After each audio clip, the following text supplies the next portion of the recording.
External engine breathers for your M8 Softails or your Taurus. Does it make any difference? Well, I'm about to find out. Catch you inside. RevelatorAlf.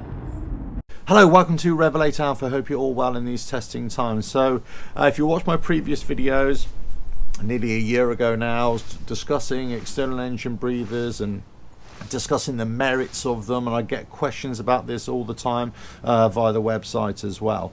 And what I said I would do, I would fit my own designed external breather system, as it were, to see if it would make any difference. Now, there's a couple of things to bear in mind here. The external breather system in itself may or may not do anything at all, because you might have other issues going on. You might have blow-by, in other words, oil bypassing the pistons, which is creating that that coking on the piston heads itself.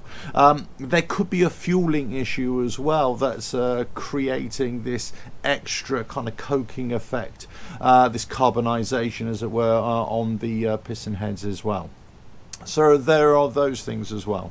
Now, you can reduce the air oil mix, as it were, if you really want to call that, coming out of your engine external breathers that's been rerouted through your throttle body, let's say, by fitting a vented dipstick, which reduces the crankcase pressure, let's say, so less of that pressure is being forced up through the external breathers and having to go through those umbrella valves. Now, all the oil really that's forced up through the external breathers should be dispersed through that kind of labyrinth, which they call, and so only mostly hot air should be coming out of that umbrella valve, and that is fed through back into your engine. Now, you could have excessive crankcase pressure that is actually being forced up. You could have a fault with your umbrella valve or with your external breathers within the labyrinth itself, so that is actually forcing more oil through. So having this external breather system, as it were, or you're not letting the that air oil mix go through your throttle body, that could be a good thing.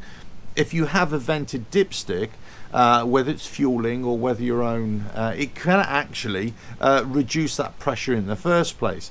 So the chances of any oil getting in there is minimal, and also because you've got the vented dipstick, the chances of any excessive pressure going up through there is minimal as well. Right, that being said, let's discuss the merits of it. Now, I haven't had the tubing from the air filter that comes out of the external breathers being vented into the throttle body for over a year, 5,000 miles now.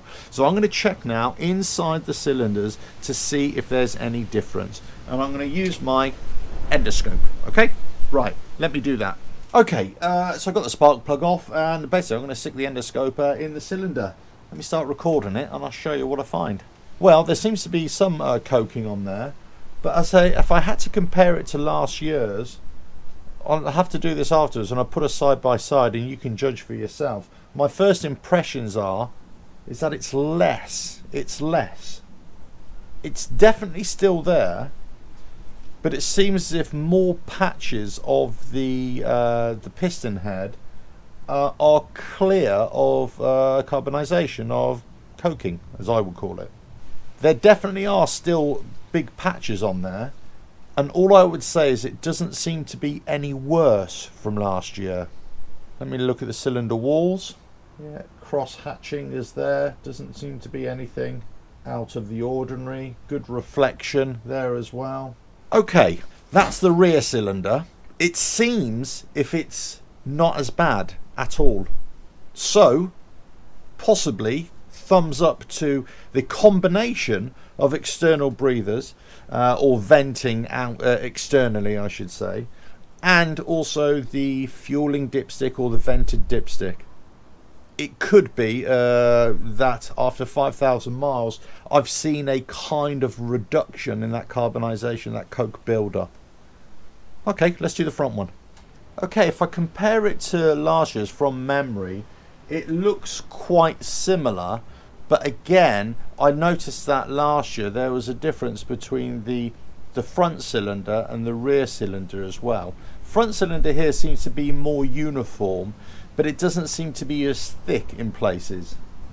A lot of this coke buildup and this carbonisation is actually down to the fuel as well. So I'm trying to look for the oil carbonisation rather than the fuel carbonisation, if you know what I mean.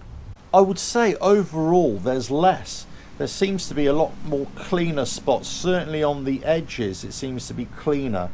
The cylinder walls look all fine. Yeah, nice bit of reflection there as well. Some cross hatching as well. So that all seems to be working well. Again, I would say it's either the same or slightly better than last year. I'll put this up side by side now and see if you can notice the difference as well. If there's any difference at all.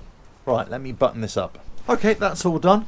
So it looks as if there is some kind of benefit. I wouldn't say a dramatic benefit, but it certainly hasn't got any worse, you know, from a year ago, or nearly 6,000 miles, 5,500 miles that I've done on the bike.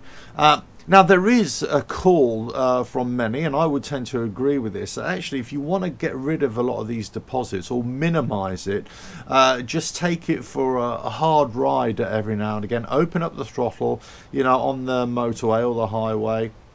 You know, maybe keep it in a lower gear, just higher revs. I'm not saying for the whole journey, but just for a limited time, let's say, and that would help to get rid of a lot of that carbon buildup, but not all of it, of course. And you can do chemical treatments as well, which I'm not a fan of, to try and clean that off as well. But as I say, it's there, but it hasn't got any worse. So having a vented dipstick, I think, helps. Not having your external breather system venting through the throttle body actually helps as well.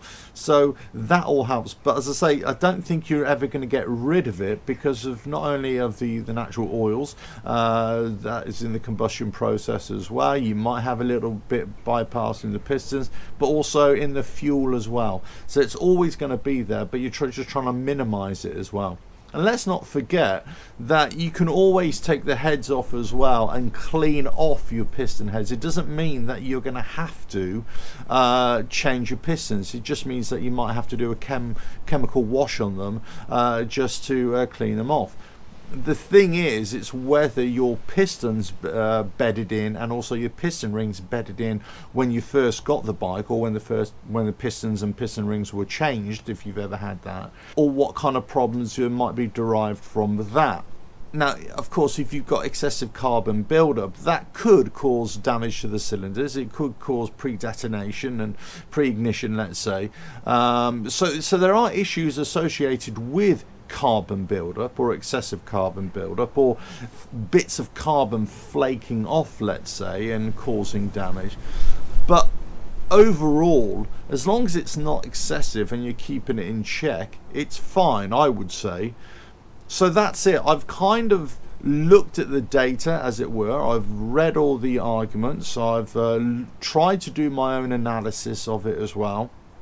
And all I can say is that from my experience with running the setup that I've got, it doesn't seem to have got worse. Now, can I definitely say that there isn't any carbon buildup? No, I can't. Can I say that I should have fitted this right at the moment that I got the bike? Well, maybe that would have been a good way to really check for any carbon buildup with these systems, but I didn't, so I can't do that. Also, if you're going to fit these things to your bike, then you've got to look at warranties as well, so just be aware of that. So, do they work? Well, short answer, I'd say yes. Yes, they do. They do seem to minimize the carbon buildup on your pistons. It may be a good thing, it may not be a good thing. It may have a dramatic effect or a minimal effect. It really depends on your bike and also how you're riding as well. Now, somebody contacted me recently because they put their Tourer, I believe, into a service in a dealership, and the tech said that the carbon buildup on the pistons was the worst they'd ever seen, and basically it came down to being doing a lot of highway riding, motorway riding at higher speeds, I believe. you've got a couple of issues here. Could it be a bit of piston blow-by that you've got? Could it be sumping issues as well that is causing this bit of blow-by as well? You might need a new pump, an oil pump, to overcome that. You may want to consider, you know, fitting your vented dipstick, that kind of thing, venting your external breathers as well. But, you know, just cleaning off your pistons, let's see how you go again. But it could be oil, but it also could be the fuel as well. Where are you getting your fuel from as well?